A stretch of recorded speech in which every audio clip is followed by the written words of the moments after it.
right, so I'm going to go ahead and get started, team, for us. So my cameraman, if we could go ahead and get in tight on here. What we're hold on, I didn't chew my alphabet. Sorry, Suze. What we've done here is we've gone in and played with our new Shades EQ NAs. We have some natural ashes. How many of you have been waiting for them for a while in Shades EQ? Yes?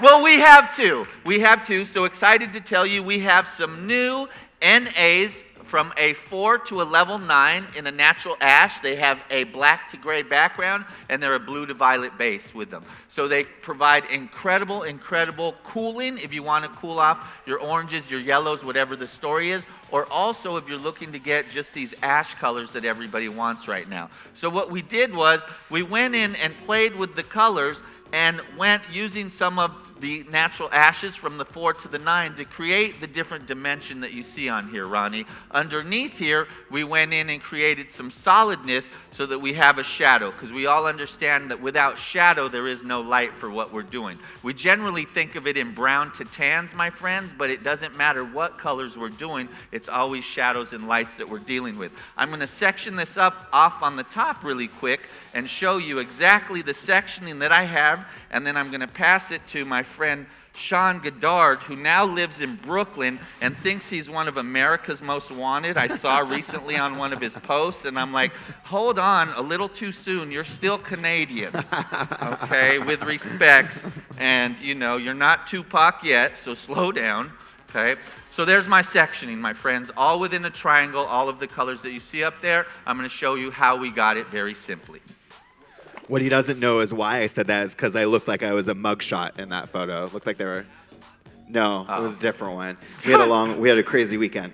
So here is the sectioning. So you can see that it's super simple, and this is really principally based. So everything at Redken we always want you to know the why and have a strong foundation. So you can see this is basically the vertical and horizontal breakdown of the head. What we've done is gone from ear to ear, separated the top from the bottom in the front, and then in the back we have our nape, back, and crown area. This just allows us to have more control when we're doing color and allows us to not overdo it. With balayage, I think what happens sometimes is we get really carried away with taking all these little tiny small sections, and then 2 hours later we finally finish our application, right? So this technique that I'm going to share with you is something that's going to be very fast. You'll be able to get it done in the salon on the entire head in only a matter of 30 to 45 minutes, depending on the length of hair and texture and abundance.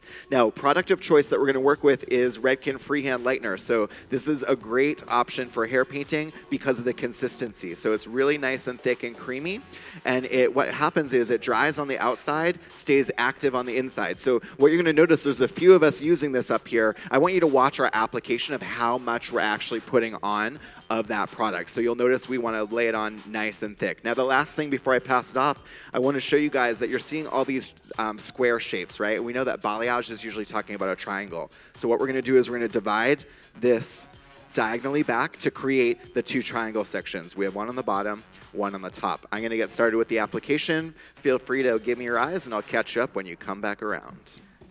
Awesome. I love it. How many of you guys do balayage in the salon right now? Right? It's something that we do a lot. But there's times where balayage has its limitations, and some canvases have to have foils to get the brightness, right?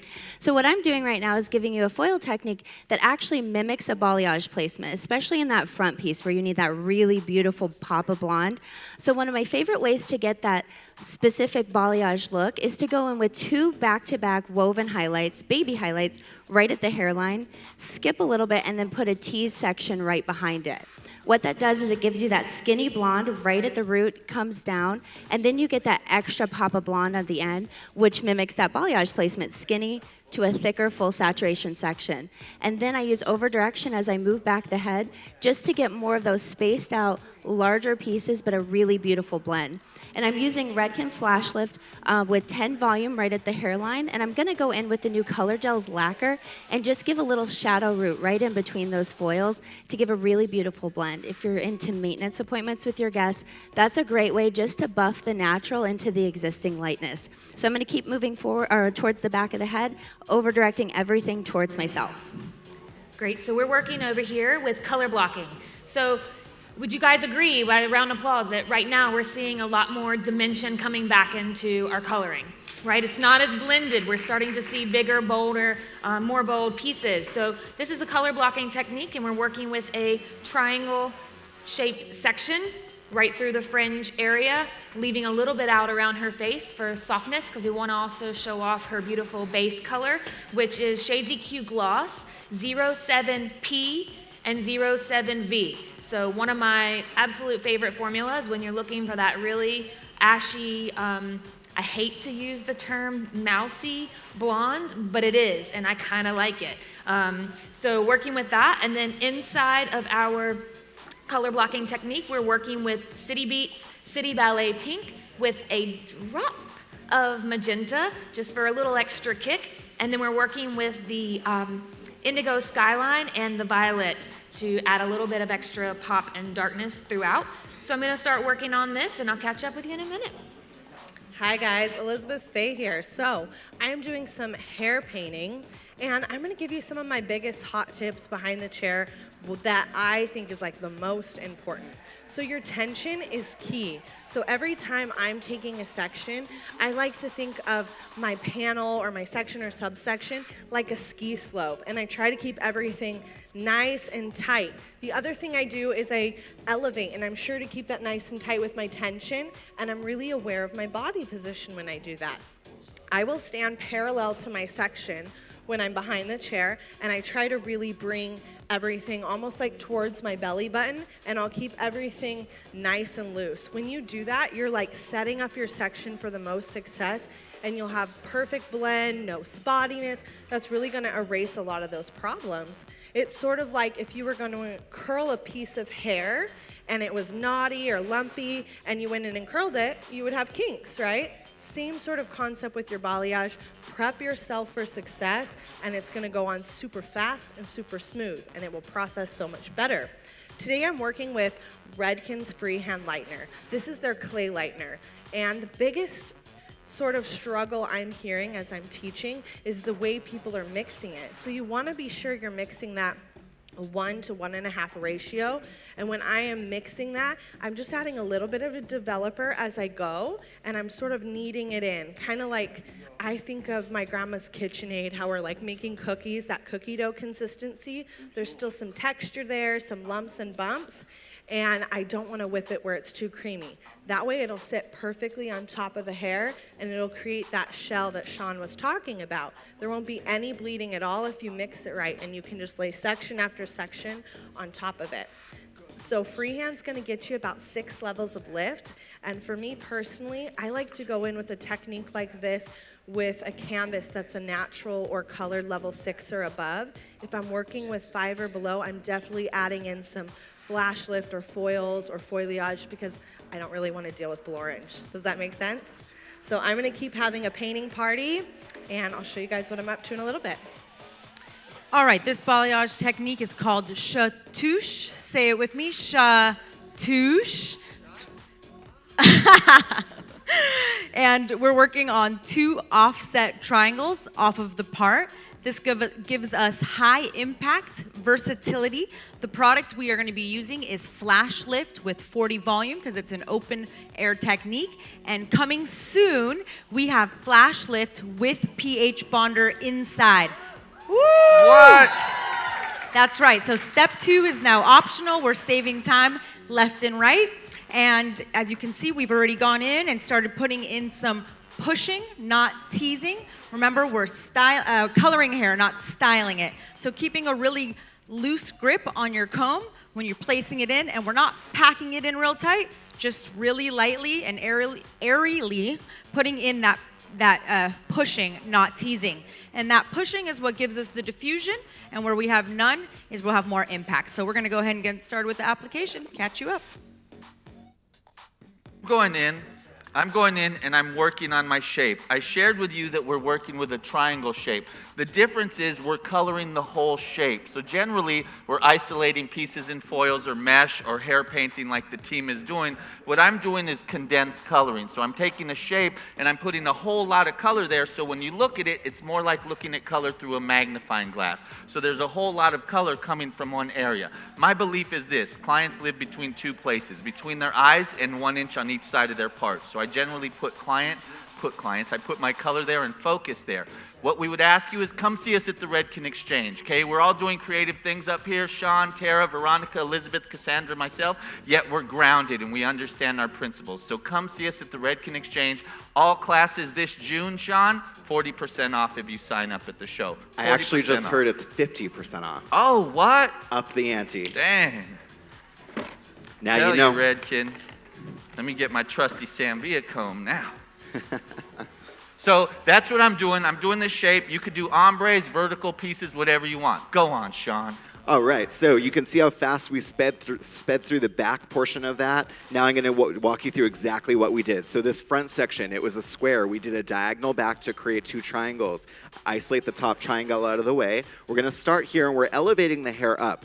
And we're going to elevate it up because we want to paint both sides of this one. What I want to do is get the perimeter really nice and light. I think a struggle that happens when we do balayage and just paint on one side is it looks great when you see the hair in natural fall, but then when they pull it back, you don't see any color happening there. So what I'm going to do is elevate that up, and then we're going to take the Freehand Lightner, a decent amount of it, place it a few inches away from the hairline so you've got some playroom to do the blending. So a generous amount. Then I'm taking my favorite brush. It's the Redken edging brush, and we're going to utilize the brush to do all the blending. So watch how fast this is. You take the brush and you just simply swipe with it. If you want to get a bit more detail, turn the brush vertically, and then you can get a bit more detail with your lines. This is such a time saver. And what I want you to know is if you make a mistake, mistakes happen. So let's say you put a bit too much product in one area. My hot tip for you is you're going to use the back of your color brush, and you're going to swipe the opposite way. This is going to remove any areas where you may have put too much product and clean that up for you. Now, what we're going to do is lower the elevation. So notice I didn't go all the way to the end. We want to lower the elevation by walking the section down, keeping the tension so our surface is still nice and smooth. Then I come through on the top, doing a diagonal back point of light. So a point of light is where the color connects closest to the scalp. What this is going to do is then leave us some dimension like they were talking about. We want to have dimension and texture in the hair. So I'm going to bring it up closer here, dropping it down lesser on the side. I also want to point out that the blending from far away probably doesn't look like it's going to be that blended. But here's the deal. If you blend too much, you're drying out the lightener too much, and therefore it's not going to lighten the same way up here as it does down here. So keep in mind that it's really just the equivalent of a thin foil slice because you're just painting on the surface, keeping your brush flat. The last thing is, at the very mid-length of the hair, what I like to do is take the hair and rub it through. What that's going to do is really give me full saturation through the bottom of that section and make the ends really nice and bright. So you're going to have texture and darkness and depth going into really blonde ends.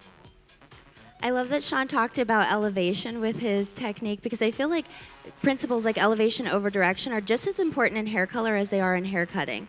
And if we think about over direction in hair cutting, when we cut face framing layers, we pull them forward, they fall back, they're soft, right? Same thing with color. If we pull it forward or shift it from where it lives, when it falls, it's going to have a lot more softness, right, when it falls. So what I'm doing with my foil now, if you can see I'm working towards the crown of the head, I'm utilizing over direction to make sure that when it falls back, there's no harsh lines to it. Because we're mimicking that balayage placement, we really need that softness at the root to the brightness at the ends. So now that I have my section over directed, I'm going in about mid-strand and full saturation, and then I'm going to use a little bit less saturation, kind of like we would in balayage, and actually move my product back up the hair, and that's going to give a really beautiful soft blend. So now we're looking on blend, blend in the foil, and then blend when it falls back to where it lives. So I keep working through the crown this way, and then I over direct the sides forward as well. So everything falls really beautifully, and that's also an opportunity to go in and maybe balayage in between the foils to get a little bit more dimension in the hair, or use a deposit like Color Gel's lacquers to get a little bit of shadow. There's so many different opportunities to use this placement to shift the canvas or use it for maintenance with our balayage guests. So working through the right-hand corner of our triangle, just working my way through to the opposite side and alternating where I'm placing my City Beats colors. So, for example, in this section, we'll be placing our violet at the top, and then on the ends, making sure we're taking really thin sections when we're applying products like Redken City Beats so that we get plenty of saturation and vibrancy. Placing our City Ballet Pink and Magenta right through the center, and then coming through with the blur brush, which I love for pretty much everything, and just melting those two tones together. And alternating and overlapping these are gonna give a really nice marbling effect. You can do it with your glazes with Shades EQ gloss as well, like a 09T mixed with a 09V and alternating. It's really nice on your blondes, so you can't really tell where the different tones are stopping and starting. And one of the things I'm loving right now in order to get that application really precise is the new Shades EQ gloss, the liquid to gel formula processing solution. How many of you guys have used it? Do you love it? We were joking yesterday about, have you ever done like a really beautiful blonde and you went to do a root shadow on her and you're like, uh-oh, where did that drop of color come from? We call it the drip. So to avoid the drip, check it out. It's one of my favorite new products, and I'm like so excited that Redken launched something like that for us. It is literally life-changing. I'm actually a Shades EQ brand ambassador, so I was really personally excited about it because I use Shades EQ in the salon every single day. No one leaves without it. So I wanted to kind of rewind back to what Sean was saying about saturation with balayage. You guys can see there's a lot of lived-in kind of color going on and so many different ways to do it, right? And you guys as the artists get to decide when is a great time to use what technique. So you can see really heavily applying with the freehand is super important because it's going to dry out and your lift's going to stop happening. So I like to go in with 30 and 40 volume and apply. I always think of it like my ski slope and I'm like laying snow, like the snow I want to see if I were skiing. So, and then another hot tip I have for you is, does anyone ever struggle with like getting a perfect V or W and you're like mid V and you're like, this is like a complete full section and I've completely ruined it. So I have the perfect fix-it technique for that. We call this the pick-it-up method in our salon. And what we'll do is we'll grab our section that we want to use and we'll pick up from one side and we'll be sure to stand our tension and elevation as if our whole section, we were doing it together. But we'll just pick up one side of our V, bring it about halfway down, pick up the other side of our V, bring it about halfway down, and then we'll marry it together. So that's why it's important that your tension and elevation is the same, because what were to happen if you were to pull one here and one there, and then you pull it together, it wouldn't blend. So that is a really quick way to get those V's and W's in. You could do like perfect looking highlights with that. It's such a quick, amazing technique behind the chair. So I'm gonna keep having a painting party. All right, so with Chatouche, something that really stood out to me about the technique is that when we're applying our lightener, typically with balayage, we would start through the mids. But with chatouching, we're gonna start with the ends, and we're gonna use the ends as our well. Now remember, it's just 2 offset triangles, so it's the time spent in the triangles. And using the ends as a well and starting to build our flash lift up, not in. Remember, the cushion that's there with our pushing, not our teasing, is used for diffusion.